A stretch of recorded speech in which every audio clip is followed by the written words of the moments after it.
do just a 5-10 minute talk and leave the rest of the time for discussion. And because I'm a good rule follower, that's what I tried to do. So I have a relatively short presentation, and then hopefully we can talk about it. We always have to start with our disclosures, and I don't have any conflicts of interest. So much of the work that I do with functional brain connectivity has been focused on trying to understand how functional brain connectivity can help us predict or understand the development of psychopathology. And I think this is a really promising approach for functional connectivity, and is certainly one that many people have used in the literature, both to look at cross-sectional relationships, to kind of understand what the relationships might be between psychopathology and alterations in functional connectivity or functional brain organization, and also to think about how you might use it to understand risk states or risk trajectories or pathways towards psychopathology. And you have probably heard much wonderful research already today, and you'll continue to hear work that has really focused on understanding the organization of functional connectivity networks and how the brain is organized. But if you're trying to predict or understand psychopathology, I think it's equally critical to ask the question, well, what is it that we should be predicting, right? How do we think about the structure of psychopathology, and how might we best kind of map between the organization of functional connectivity networks in the brain and psychopathology? And in order to do so, we really need to have a valid structure of psychopathology. And for any of you who work in the field of mental health or psychopathology, you'll realize that there's been a lot of debate in the last 20 years, for example, about whether or not our kind of current conceptualization or organization of how we think about the structure or the boundaries of psychopathology has been pretty hotly debated, I'll say. And kind of what I will say is an alternative to the kind of current, more categorical conceptualization of mental illness as distinguishing between sort of categorically distinct disorders, schizophrenia, depression, bipolar disorder, ADHD, is something called the hierarchical taxonomy of psychopathology, or HITOP for short. And this work really builds off of a lot of developmental research, recognizing the sort of inherent dimensionality or continuousness of psychopathology. And this work has argued that psychopathology can be understood at sort of differing levels of organization, which I think really nicely maps and parallels how we think about brain organization, where we can think about understanding brain organization also at different levels. For example, one thing that's come out of the HITOP work and related work is the idea that there is shared general risk for mental health challenges. And there's a lot of evidence in support of this. And people have referred to this as the P factor, and kind of deliberately a play on what's sometimes been called the G factor, or like a general factor of cognition or intelligence. So that might be sort of the highest level of organization. And then, it might be that you can further break down into domains like internalizing, which includes things like depression and anxiety, somatoform disorders, externalizing, attention problems, conduct problems, and thought disorder, which might more capture kind of like the psychosis dimension. And you can get even more specific, right? You could break internalizing down to distress that people experience, fear. You can break externalizing down to aggression and impulsivity. So different levels of organization in a hierarchy. And again, if we're really thinking about trying to make predictions from, say, functional connectivity to understanding psychopathology, we really need to be sure that we have the right structure of psychopathology to predict. So we have wanted to look at this in our own work as one example.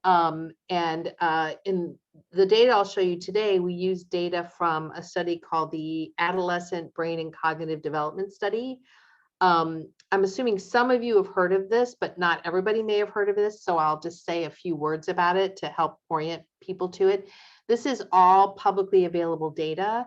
I'm going to focus on data from the baseline wave here, but we've now released data from multiple follow-up waves. So if folks have interest in related questions and they haven't accessed the Adolescent Brain and Cognitive Development Study, it's out there for anybody to use. So this study recruited over 11,000 youth across the United States. It was actually 11,874 to start, and we've been following them longitudinally. We're funded to follow them for 10 years at least, so through age 21. We collect everything under the sun on these poor youth. This kind of illustrates the structure of the assessment. So we have baseline, they come in every year for in-person assessments. We're now into year 5, we're about to start year 6. And we measure all kinds of things. For the purposes of today's talk, I'm going to focus on the measures of mental health. So we have both parent and youth reported mental health. Today, I'm going to focus on the parent reported mental health. About the youth, we also have parent report on themselves and on their family. And then we also do brain imaging every 2 years. And that brain imaging includes structural imaging, resting state functional connectivity, diffusion, and task-based measures. And I'm going to focus on the resting state functional connectivity data here. So the first thing we did was ask whether in the ABCD data based on parent report of psychopathology using the child behavior checklist, whether we could replicate the kind of proposed high top organization of psychopathology. And indeed, we used a variety of analytic techniques that all converged on the same answer. Primarily using kind of exploratory factor analysis and then confirming out of sample. And what we see is at the very highest level of organization, we indeed see a P factor of child psychopathology that captures shared variance across all forms of mental health challenges in children. If you then look at a next level of organization, it breaks down into kind of a broad internalizing and externalizing factor. And then at the next level, this externalizing breaks into neurodevelopmental, which is like a lot of things around impulsivity, inattention, daydreaming, difficulty sitting still, and externalizing, which here is more like conduct related or oppositional related problems. And then you can get an even finer grain level that breaks up internalizing into somatoform or kind of physical manifestations versus a kind of an internalizing, and then an even finer grain level. So the best fitting model in this work was a 5-factor model, with the highest factor being this broad general P factor for psychopathology, and the most fine grain factor being these more specific dimensions of kind of internalizing, detachment, somatoform, kind of what we called neurodevelopmental, but is mostly kind of ADHD related, and externalizing. And then what we did is ask, how can we use functional connectivity to help us understand what brain network differences might be associated with these different levels in this hierarchy of psychopathology? So here we used an already known and validated cortical parcellation of the brain. Evan Gordon's work using functional connectivity to parcellate brain regions based on homogeneity and functional connectivity. And then once individual parcels were identified, he's used InfoMap and other tools to group those parcels into brain networks, which has been replicated a number of times. These brain networks are very similar to the ones that you see in a number of other well-validated parcellations, the work by Yo, the work by Buckner, Schaefer, a variety of people. So we just have color-coded the regions here. So like in red are regions in the default mode network, in blue, the visual network, in yellow, the frontal parietal network. And what we looked at was all possible patterns of within and between network connectivity. So we looked at variation in the degree of within network connectivity and variation in the between. And then we asked, how does that map to the structural models of psychopathology? So first and foremost, if you look at what best aligns with the P factor, it was reductions in connectivity within the default mode network. And that was true. We split the data into a discovery set and then a replication data set, and we only focused on things that replicated. So the P factor was most strongly associated with default mode network connectivity.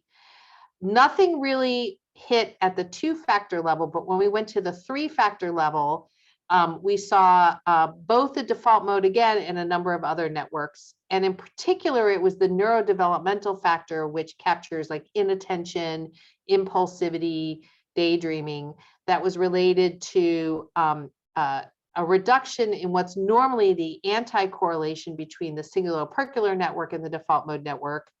Again, reductions in within connectivity in the default mode network, and alterations in the connectivity of the default mode network and the dorsal attention network to kind of regions on the ventral surface of the cortex. And these all held in both the discovery and the replication data set.